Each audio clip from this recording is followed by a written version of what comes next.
इस पर पूरी ग्रूमिंग क्लासेस देने वाली हूँ कि how to find a right girl for you and how to project yourself the best. आपको अपना बेस्ट वर्जन कैसे सामने वाले के सामने रखना है और उसको अच्छा इम्प्रेस कराना है।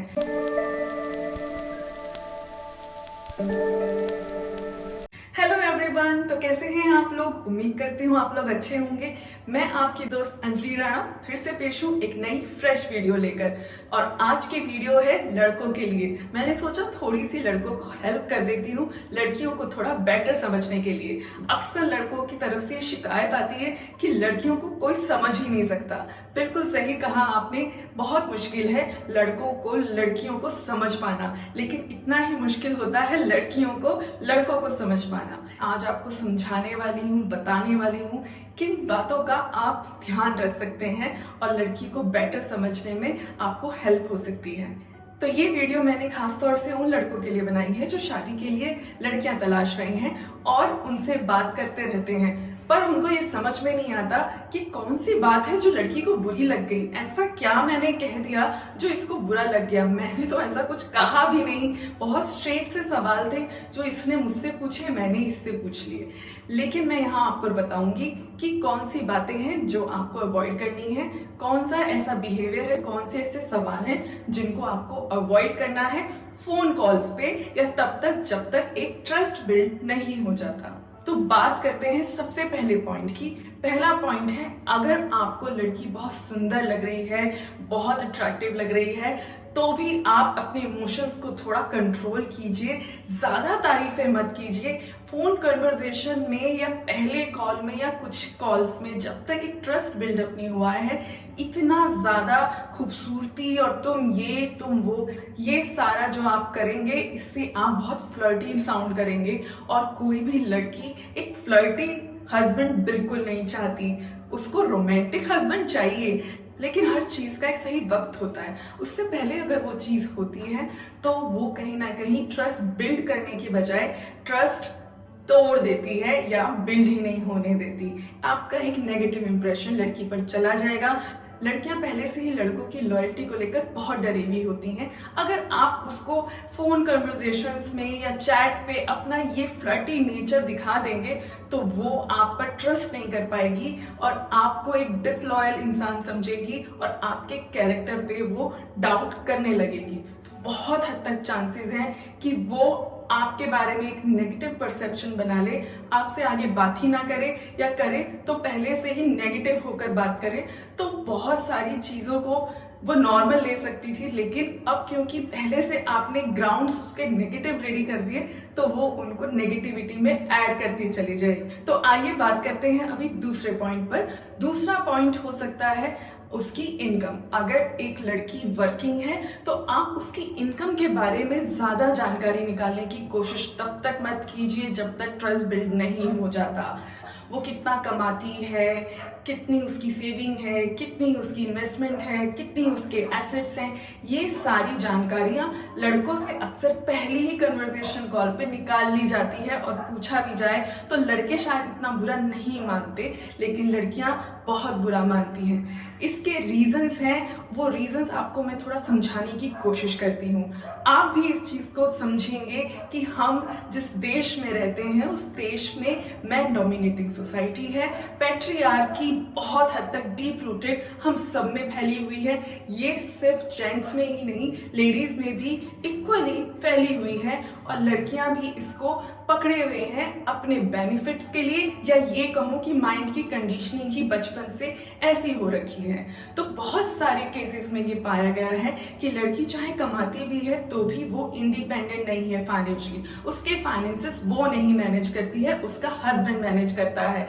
इसमें आप बहुत सारे लोग बोलेंगे क्योंकि लड़की को मैनेज करना नहीं आता। अरे अगर उसको वो रिस्पॉन्सिबिलिटी दोगे ही नहीं तो वो कैसे सीखेगी? और बहुत सारी लड़कियां खुद मनी मैनेज करती हैं, लेकिन ये वाली जो सिचुएशन आती है अक्सर शादी के बाद आती है। उसके पैसे उसके पास नहीं रहते, उसके पति के पास रहते हैं, या ससुराल वाले उसको देखते हैं। अपने पैसे जो वो कमाती है वो भी उसको पति से मांग कर लेना पड़ता है। ये बहुत कॉमनली पाया जाता है। मैं ऐसी कितनी डॉक्टर्स को जानती हूँ जो ऐसे ऐसे करती हैं और वो अगर इतनी पढ़ी लिखी और इतनी काबिल पोजीशन पे पहुंची हुई लेडीज ये कर रही हैं, तो सोच लीजिए बाकी लेडीज जो वर्किंग तो है लेकिन इतनी हाईली क्वालिफाइड एक क्लास ऑफिसर की कैटेगरी का रोल प्ले नहीं करती हैं समाज में, वो कितनी ज्यादा अपने हस्बैंड और ससुराल वालों की कंट्रोल में हो सकती हैं। तो इसीलिए एक बहुत बड़ा डर, एक इनसिक्योरिटी समझिए इसको, कि लड़की के दिमाग में होती है। पहले ही फाइनेंशियली वो इतनी कैपेबल नहीं है, बहुत ही कम परसेंटेज है लड़कियों की आज के टाइम पे भी जो फाइनेंशियली कंप्लीटली इंडिपेंडेंट है। लाइक वो कमाती ही नहीं, उनके फाइनेंशियल डिसीजंस भी उनके ही हैं। ऐसा नहीं कि उनके फादर ब्रदर कोई मेल उस चीज को डिजाइन कर रहा है, डोमिनेट कर रहा है। तो ये बहुत कम है इंडिया में। ये सारे रीजंस हैं जिसकी वजह से ये लड़कियां डरती हैं और उनको ये क्वेश्चन अगर कोई लड़का तब पूछता है जब तक उस लड़की का कोई ट्रस्ट नहीं हो जाता उस लड़के पे, तो उसे अच्छा नहीं लगता और यहाँ पर भी आपके नंबर कट जाते हैं, वो लड़की आपसे थोड़ी दूरी बना सकती है। तो इस चीज को ना आप अवॉइड करें। ये सवाल कुछ ऐसे हैं जो आप बाद में पूछें, मिलकर पूछें। जब एक डिस्कशन आप करेंगे मिलकर तो वो एक अलग लेवल पे होता है। तब तक आपका एक ट्रस्ट बिल्ड हो चुका है, तभी लड़की आपसे मिलने के लिए आई है। तो इन सब चीजों को थोड़ा होल्ड कीजिए, बात के लिए रखिए। इसको इक्वलिटी से मत जोड़िए कि अरे आजकल तो इक्वलिटी इक्वलिटी। आप भी बहुत अच्छे से समझते हैं समाज में इक्वलिटी इतनी आई नहीं है, कोशिश जारी है, लेकिन बहुत ज्यादा जेंडर डिस्क्रिमिनेशन है। तो आइए बात करते हैं थर्ड पॉइंट पर।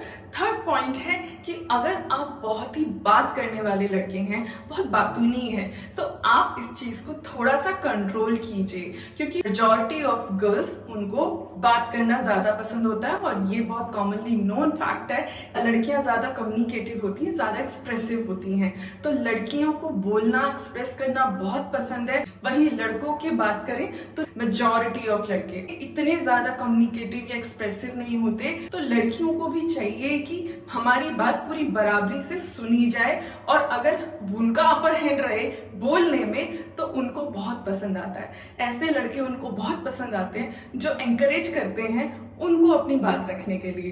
तो आप अपनी बातें रखिए, लेकिन इस बात का पूरा ध्यान रखिए कि जो कन्वर्सेशन आप लोगों के बीच में हो रही है वो इक्वल हो, वो वन साइडेड ना हो, सिर्फ आप ही अपना राग ना अलापते रहें। आइए बात करते हैं फोर्थ पॉइंट पर। अगर आप एक कंजर्वेटिव फैमिली से बिलोंग करते हैं तो आप इस बात को समझ लीजिए, 21st सेंचुरी की लड़कियां ये बिल्कुल नहीं चाहती कि वो एक कंजर्वेटिव ऑर्थोडॉक्स परिवार का हिस्सा बने, क्योंकि लड़कियों पर पहले से ही बहुत ज्यादा रिस्ट्रिक्शंस होती हैं। मायके से ही पेरेंट्स ही उनको बहुत ज्यादा रिस्ट्रिक्शंस में रखते आए हैं और समाज में भी ऐसी बहुत सारी चीजें हैं जिसकी वजह से उन्हें रिस्ट्रिक्शंस में रहना पड़ता है। आपको ये बातें सुनने में थोड़ी अजीब लग सकती है, हो सकता है आपका माहौल ऐसा ना हो, लेकिन मेजॉरिटी ऑफ इंडिया की मैं बात कर रही हूँ, मेट्रो सिटीज की मैं बात नहीं कर रही हूँ। मेजॉरिटी ऑफ इंडिया में आज भी ऐसा ही है। इसीलिए आप अगर एक कंजर्वेटिव फैमिली से बिलोंग करते हैं, अगर आपकी सोच भी बहुत कंजर्वेटिव है, तो मैं तो आपको यही सलाह दूंगी कि थोड़ा सा आप उस चीज को रिलैक्स कीजिए, थोड़ा सा अपने परसेप्शंस पर काम कीजिए और लड़की को थोड़ा सा फ्रीडम देने के बारे में पहले से ही डिसाइड कीजिए, क्योंकि आज के टाइम पे एक रूरल एरिया से आई हुई लड़की भी बंदिशों में रहना पसंद नहीं करती है। इस चीज को आप जितना जल्दी स्वीकार कर ले उतना बेहतर होगा, क्योंकि लड़की आपसे हो सकता है हाँ हाँ हाँ हाँ कह के, झूठ झूठ कह के शादी तो कर ले, लेकिन बाद में वो ऐसे कंजर्वेटिव माहौल में ना रह पाए और हो सकता है कि आप अगर अपने पेरेंट्स के साथ रहते हो तो आपको फिर अलग जाके रहना पड़े। ये बहुत बड़ा रीजन होता है कि लड़कों को जो अपना माँ बाप के घर छोड़ के या माँ बाप के साथ वो रहते हैं उनको अलग जाके जो रहना पड़ जाता है, ये एक बहुत बड़ा रीजन हो जाता है, क्योंकि वो इस चीज को एक्सेप्ट नहीं कर पाते कि वो 21st सेंचुरी में रह रहे हैं। आज की औरत से वो एक्सपेक्टेशन ना करें जो उनकी माएँ किया करती थी। अगर आप इतनी अनरियलिस्टिक एक्सपेक्टेशंस अपनी वाइफ से रखेंगे तो वो बहुत स्मार्ट लड़की है, 21वीं सेंचुरी की लड़की है, चाहे रूरल एरिया से आई है, चाहे ज़्यादा पढ़ी लिखी नहीं है, वो आपको हाँ हाँ करेगी। आपको हर चीज़ पे शायद ऐसा लगे ये तो मेरी मुट्ठी में रहने वाली है, पर मैं आपको लिख कर देती हूँ कि ऐसी गलत फहमियाँ ज़्यादातर लड़कों की शादी के बाद टूट जाती हैं, बिखर जाती हैं कि ये लड़की मेरे कंट्रोल में रहेगी। तो पहले तो आप ये परसेप्शन को ही अपने दिमाग से निकाल दीजिए कि लड़की मेरे कंट्रोल में रहे। कोई आपसे शादी कर रहा है आपका पार्टनर बनने के लिए, आप उसके ऑनर नहीं बनने जा रहे, वो आपका स्लेव नहीं बनना चाह रहा। तो ये मानसिकता आप अपने दिमाग से निकाल दीजिए कि आप किसी को कंट्रोल में करना चाहते हैं। अगर आप इस टाइप के इंसान हैं तो मेरी वीडियोस आपके लिए है ही नहीं। मैं उम्मीद करती हूँ कि मेरी वीडियोस सेंसिबल लोग देख रहे होंगे, क्योंकि ये बातें बहुत ही मैच्योरिटी वाली हैं, ये उन्हीं लोगों को थोड़ी समझ में आ सकती हैं। अगर आपको मेरी बातें समझ में आई, अच्छी लगी तो कमेंट में ज़रूर बताइएगा। कोई क्वेश्चन होगा तो मैं उस पर वीडियो बनाकर आपको ज़रूर बताऊंगी, लेकिन मुझसे आकर कमेंट में बहस मत कीजिएगा, क्योंकि ये बातें मैं कुछ वर्ड्स में चैट पे लिखकर मैं आपको नहीं समझा पाऊंगी। तो आगे बात करते हैं। तो अभी हमने बात किया कि कौन सी बातें हैं जिनको आपको तब तक अवॉइड करना चाहिए जब तक आप लड़की का एक ट्रस्ट बिल्डअप नहीं कर लेते, ट्रस्ट गेन नहीं कर लेते, जिनको आपको फोन कॉल पे या चैट पे अवॉइड करना है, मिलकर करना है। तो तब तक आप ये बातें ना करें। अब आपके दिमाग में होगा तो बातें करें क्या, बहुत सारी मेन बातें तो आपने कही मत करो, तो अब बचा क्या? बहुत कुछ है करने के लिए। आप बात कर सकते हैं आपकी लाइकिंग्स क्या हैं, डिसलाइकिंग्स क्या हैं, आपकी हॉबीज क्या हैं। बायोडाटा में पहले तो जो भी चीजें लिखी हैं उन सारी चीजों को रिकन्फर्म करवाना, सामने वाले इंसान के मुंह से बुलवाना बहुत जरूरी है। हाँ या ना जो भी है, आप सारी चीजें रिकन्फर्म कीजिए बायोडाटा की पहले तो, और उसके बाद जो चीजें उसमें लिखी नहीं है, जैसे कि बहुत सारे लाइकिंग, डिसलाइकिंग, डिफरेंट एरिया से जुड़ी हुई, वो आप बात कर सकते हैं। आपको सबसे इंपॉर्टेंट जो बातें हैं वो करनी चाहिए कि एक्सपेक्टेशंस क्या है, शादी से क्या एक्सपेक्टेशन है, हस्बैंड से क्या एक्सपेक्टेशन है, लाइफ से क्या एक्सपेक्टेशन है। और आप बात कर सकते हैं कि आप शादी क्यों करना चाहते हैं। तो ये सारे क्वेश्चंस इतने मेन हैं, ये इतने मैच्योर हैं, इनके जवाब आपको बिल्कुल सटीक मिलने वाले हैं। इनके जवाब कोई घुमा फिरा के नहीं दे सकता। अगर दे रहा है तो आपको बिल्कुल समझ में आ जाएगा कि ये घुमा फिरा के दे रहा है, ये सीधा आंसर नहीं दे रहा। आप उसी वक्त उसकी मैच्योरिटी, सिंसियरिटी और उसकी शादी को लेके कितनी समझ है उसको जान जाएंगे।